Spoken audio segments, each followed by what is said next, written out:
There is one thing every enemy, every rival, every manipulator smells more clearly than blood: weakness. And once they sense it in you, they will circle like vultures. That is the brutal truth of power. You show weakness, even for a moment, and you send an unspoken invitation to be attacked again. Harder, louder, and in front of more people. Weakness is not a shield. It is a signal, a flare in the sky that says, "I will not fight back." And what does the world do to those who don't fight back? It devours them, slowly, publicly, repeatedly. If someone humiliates you and your response is silence or nervous laughter or a look of shame, you've just opened the floodgates. Now others feel emboldened to take their shot, because the first one got away with it. And once one person mocks you without consequences, the rest follow. Not because they all hate you, but because they want to be part of the winning side. No one wants to align with the weak. Do not think, even for a second, that being humble or the bigger person will protect you in these moments. In Machiavelli's world, which is still the world we live in, mercy is only afforded to the strong. Only those who are feared can afford to be kind. If you are not feared, your kindness is interpreted as cowardice. If you're not respected, your silence is interpreted as surrender. And once you are seen as a man who accepts humiliation without resistance, you are not just a victim. You are an example, a warning to others of what happens to those who have no power. The worst part, once you've been humiliated and do nothing, you lose more than your pride. You lose the ability to be taken seriously. People may smile in your face, but they will whisper about your weakness behind your back. They will begin to treat you differently. They will question your authority, your competence, even your worth. Not because it is gone, but because you let someone strip it from you in public. And you stood there, and you allowed it. This is why the man of power, the Machiavellian man, must treat every public insult as a matter of survival. It is not about ego. It is not about being thin-skinned. It is about strategy. Because every humiliation you allow today will return tomorrow multiplied. And it will not just return from the same source. It will come from new people, encouraged by your inaction. They will say, "He won't do anything. He didn't last time." And they will be right. Because once you allow weakness to define your reaction, it becomes your reputation. And in the eyes of others, reputation is reality. That is how power works. Not by truth, but by perception. And when you are perceived as weak, no truth will save you. No words will restore your strength. Only action can. But here's what you must also remember. Weakness is not about having emotions. It's about letting emotions lead. It's about reacting instead of calculating. It's about being hurt and doing nothing but feel it. Your enemies are watching. Not just for your pain, but for your plan. They want to see whether you are broken or whether you are patient. Whether you are done or whether you are dangerous. You must never give them certainty. Have you ever been laughed at publicly, disrespected in silence, or mocked by someone who thought you wouldn't retaliate? In today's ruthless world, humiliation is not a passing insult. It's a strategy used by your enemies to destroy your image and make you feel powerless. But what if I told you that humiliation can be your most powerful weapon, if you understand how to use it like Machiavelli? In the cold chambers of power and manipulation, Niccolò Machiavelli, observed a brutal truth. When people mock or humiliate you, they are not joking. They are making moves. Humiliation is not an accident. It is an attack on your status. But you, dear listener, must not respond like a common man. You must respond like a prince. Let me tell you something most people will never understand. Humiliation is not just an insult. It is a tool. A sharp, calculated instrument used by those who seek to assert dominance over you. The moment you are humiliated, especially in front of others, you have not merely been hurt. You have been challenged. And in Machiavellian terms, a challenge must never go unanswered. People rarely humiliate others for no reason. It may appear like a joke, or a slip of the tongue, or some harmless sarcasm. But do not be deceived by the tone or the laughter. The very act of public humiliation reveals an intent to position themselves above you. When someone mocks you in front of others, they are testing whether you will allow them to define your worth. They are watching to see who laughs with them and who looks away in silence. They are gauging the room and seeing whether you still hold power there. Understand, these people crave hierarchy. They look for the strong and the weak, the leader and the follower. When someone humiliates you and gets away with it, they are showing the crowd that you are weak, that you cannot protect your dignity, that you will absorb the insult and do nothing. In that moment, you lose more than pride. You lose credibility. And when credibility dies, power follows. Now ask yourself, what kind of man do you want to be remembered as? The one who remained silent while others laughed at him, or the one who turned the tables and reminded the world never to question his value again?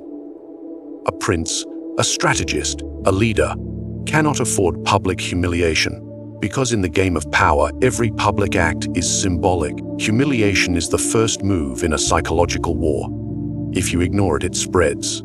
If you downplay it, they will try again. If you laugh along to fit in, you betray yourself. And worse, you teach others that you are safe to disrespect. You must watch your enemies, yes, but you must also watch your so-called friends. Because often, humiliation doesn't come from declared enemies. It comes from the ones who smile while cutting you down subtly. A sarcastic comment, a mocking compliment, a joke with a blade inside it. And when you do not respond with strategy and strength, others will interpret your silence as weakness. And once you are seen as weak, you are no longer respected. You are tolerated, or worse, pitied. In my studies of power and court politics, I saw time and time again that those who were ridiculed but didn't respond with forceful strategy lost their place at the table. It didn't matter how wise they were or how kind.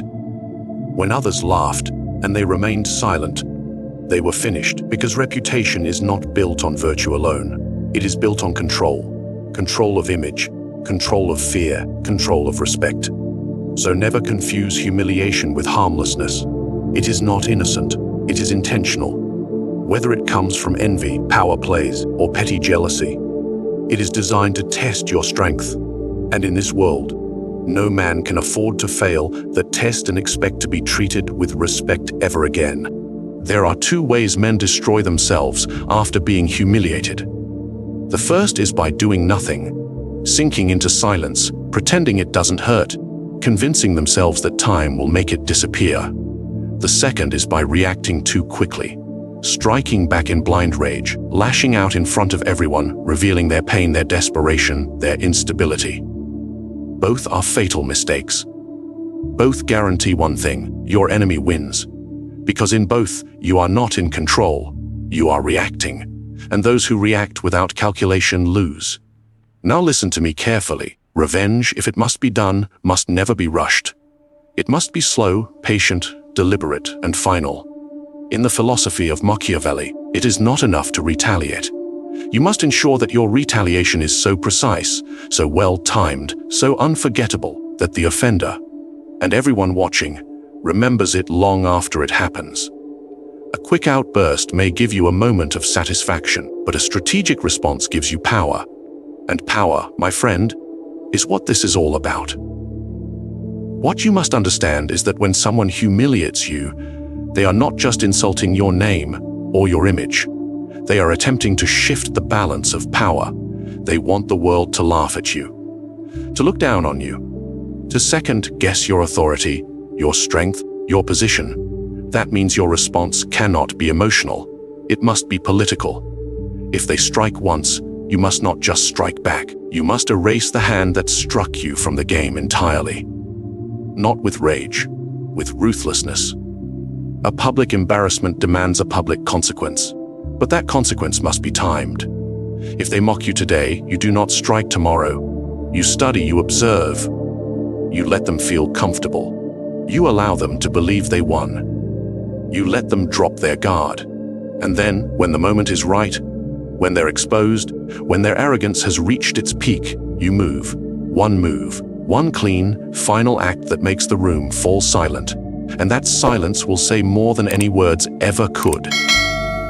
If you leave your enemy wounded, they may return. If you expose their weakness but spare them, they may recover. That is not Machiavellian. That is mercy. And mercy, in the world of power, is a mistake you can afford only once. When the moment of revenge arrives, there must be no hesitation. You do not apologize. You do not explain. You do not give them time to react. You crush the threat completely, not just so they never try again, but so others know what happens when they do. There is beauty in silence, but there is power in delayed retaliation. The longer you wait, the colder your revenge becomes. And cold revenge is clean. It does not scream. It does not panic. It smiles while removing the crown from your enemy's head and placing it on your own. And here is the truth. The crowd always remembers the final moment, not the first insult. They forget who started it. They only remember who ended it. So your goal is not to shout louder. It is to end the game. You may ask, how do I know when the moment is right? You will know. You will see their influence starting to fade. You will see the room stop laughing with them. You will hear the silence after their next joke. That is when you act, but only then. Because to retaliate too soon is to act with emotion. And emotion is your enemy. Timing is your weapon. And destruction is your message. Power does not belong to those who speak the truth. It belongs to those who control what others believe to be true. And when you are humiliated, the greatest danger is not in the insult itself, but in how the world interprets it. The one who controls the story controls reality. That is the law of perception. That is the battlefield you now stand on. After you have been mocked, disrespected, or embarrassed, people are not watching what happened. They are watching what you do next. They are listening to the silence, the whispers, the reactions.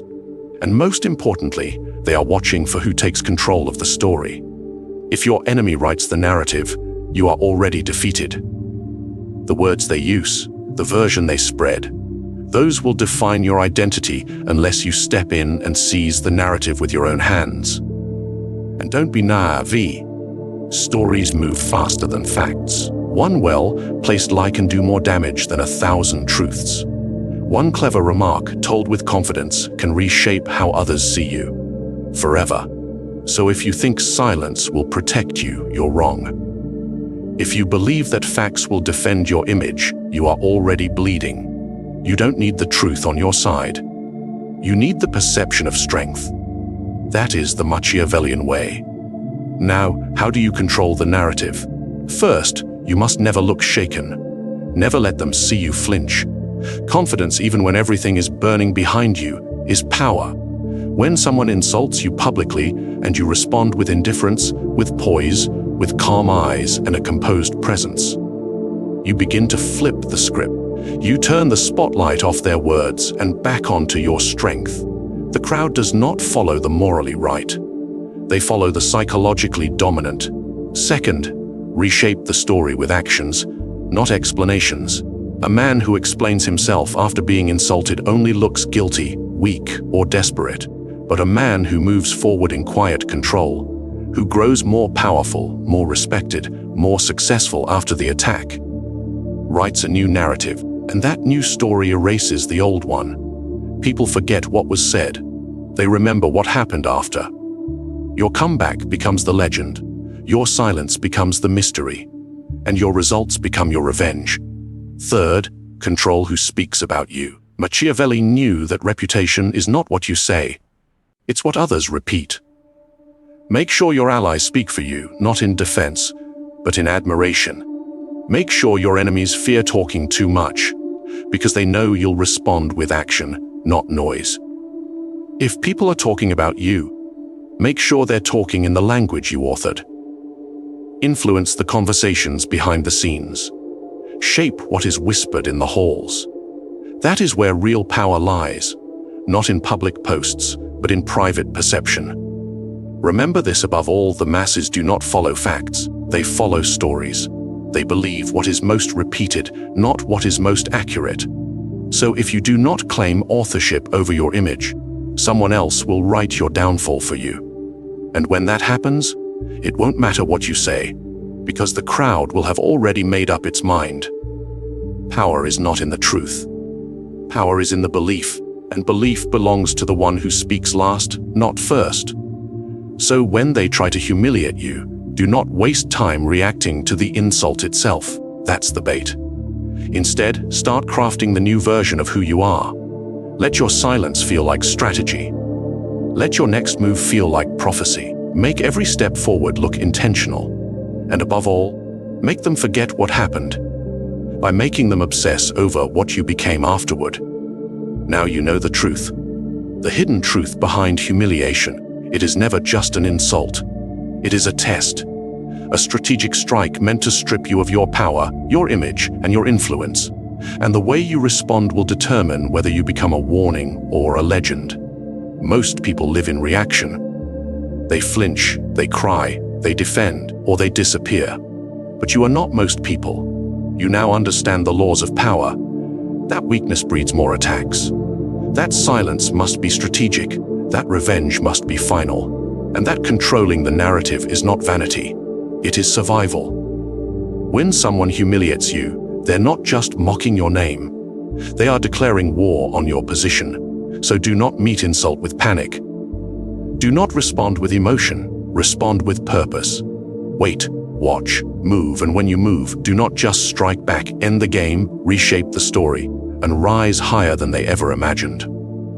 Remember, in the court of power, the one who is feared, respected, and remembered is never the loudest, but the most calculated. You are not here to be liked. You are here to dominate perception, to master your image, and to make sure that the next time someone thinks about humiliating you, they think twice.